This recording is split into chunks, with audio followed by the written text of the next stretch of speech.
semua menjaga stabilitas rupiah selain dari regulasi mengenai kebijakan kenaikan suku bunga, Mas Bangun? Baik, terima kasih Mbak Safrina. Jadi memang kalau kita ketahuin bahwasanya terkait dengan exotic currency against USD, sebenarnya untuk rupiah sendiri merupakan salah satu mata uang yang memiliki performance yang sangat baik ya dibandingkan berbagai exotic currency atau kita melihat secara kompleks di Asia Tenggara. Karena kita melihat berbagai aset keuangan yang ditawarkan oleh negara kita, negara Indonesia, itu sangat beragam. Kita ketahui bahwasanya kita berbicara tentang pasar aset keuangan obligasi. Contohnya, di mana ketika kita melihat benchmark dari ID 10 years pun saat ini sudah mencapai 7,1%. Dan kalau kita melihat terkait dengan benchmark dari US 10 years itu ada di 4,6%, di mana terdapat selisih relatif yaitu 250 basis point. Sedangkan kalau kita mengambil contoh benchmark dari Philippines, dia punya uh, benchmark 10 tahun itu di 6,8%. Sedangkan untuk US 10 years-nya ada di 4,6% atau spread-nya 220 basis point. Sehingga dengan tingginya yield spread antara ID 10 years ataupun US 10 years ini pun juga memberikan suatu daya tarik sendiri bagi perspektif dari investor global untuk menanamkan dananya di pasar aset keuangan khususnya obligasi.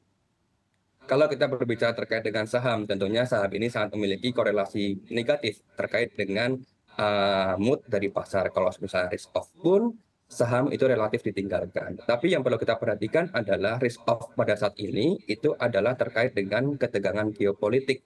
Dan kita tahu juga bahwa saham itu memiliki berbagai sektor yang ternyata tidak memiliki kaitannya dengan ketegangan geopolitik saat ini. Contohnya perdagangan retail ataupun konsumsi, konsumen seperti itu. Di mana sektor-sektor tersebutlah yang dapat diambil oleh investor global untuk mendapatkan uh, gain enhancement dari aset keuangan dari pasar saham. Dan kalau kita melihat dari berbagai aset keuangan lainnya seperti SFBI, SBBI, SVBI, dan beberapa aset keuangan lainnya, memang di situ Bank Indonesia telah menawarkan sangat banyak variasi dengan Ya, perbedaan denominasi untuk melakukan diversifikasi portofolio bagi investor global.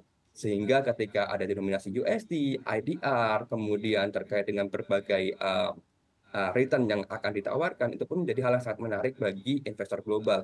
Ketika kita backtesting bahwasanya dengan meluncurnya kebijakan DHE, SRBI, SVBI, dengan testing dari ketegangan di Eropa Timur, kemudian terkait dengan inflasi Amerika Serikat yang tinggi, terkait dengan dot Amerika Serikat, berbagai alternatif aset keuangan ini pun juga mampu dapat menopang terkait dengan penguatan rupiah atau menarik minat investor global untuk menanamkan dananya di aset keuangan di Indonesia seperti itu. baik. Terima kasih banyak. Saya mungkin ini pertanyaannya singkat saja ke Mas Revo. Jika suku bunga susah turun, kira-kira rupiah akan berada di rentang-rentang berapa saja sih, Mas? Suku bunga The Federal Reserve, terutama. Oke, kalau suku bunga The Fed susah turun, kembali lagi mungkin DXY-nya masih mungkin bertengger di angka 105 plus gitu, mungkin 106 gitu ya, 105-106.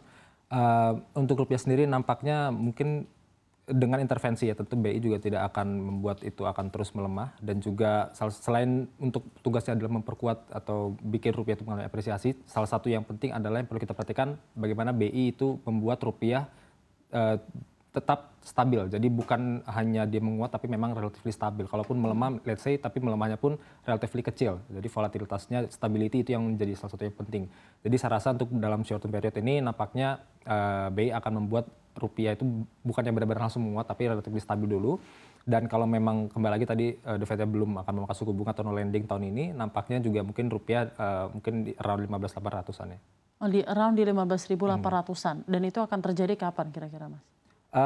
Intervensi kita lihat juga ya, nanti apakah cadangan devisanya benar-benar digelontorkan cukup powerful gitu dari BI. Kalau memang powerful benar-benar digenjot, mungkin kalau tadi skenario-nya adalah 2 billion sampai di Juni, mungkin itu bisa di Juni 15.800-an itu bisa terjadi. Kalau memang mungkin 2 billion USD dipakai setiap bulannya ya. Oh gitu ya, baru 15.800.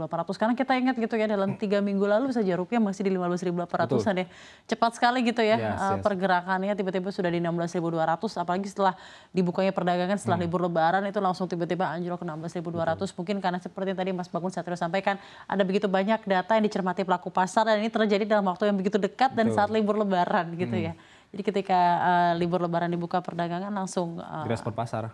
Iya, betul sekali. Mungkin saya ingin tanya juga, apakah level 16.000 ke atas atau 16.200 ya, let's say saat ini, menurut Anda gitu ya, dari segi FX analis juga, apakah ini sebenarnya lebih kepada sentimennya tidak baik karena berada di level 16 ribuan, atau sebenarnya sudah membebani makroekonomi jika kurs rupiah itu berada di level 16.200, bagaimana pandangan Anda? Tentu tidak bisa kita pungkiri juga ketika rupiah itu terjadi pelemahan, maka beban-beban impor dan sebagainya, kan kita juga impor juga net importer minyak ya, dan tentu untuk beban subsidi minyak kita juga akan mengalami bengkak gitu di sana ya.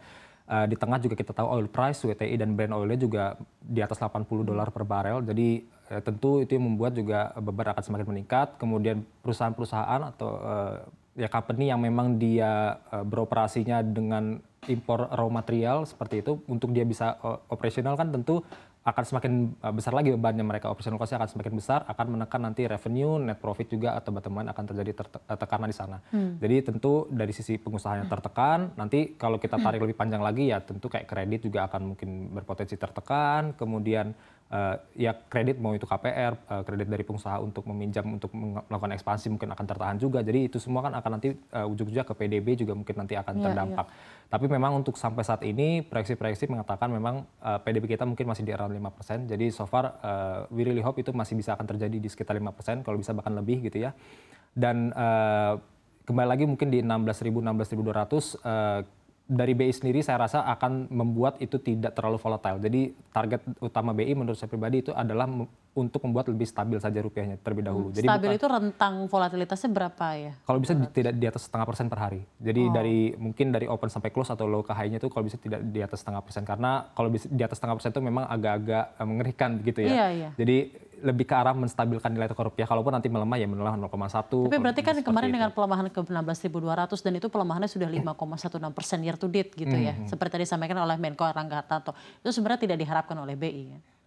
Ya tentu pelemahan yang begitu besar ya, semua juga tidak mengharapkan hal demikian, tapi karena memang target sendiri dari APBN dan sebagainya kan di 15 ribuan tahun ini, dengan angka 16 ribu tentu itu akan semakin jauh dari target APBN, target dari beberapa proyeksi dan demikian seperti itu.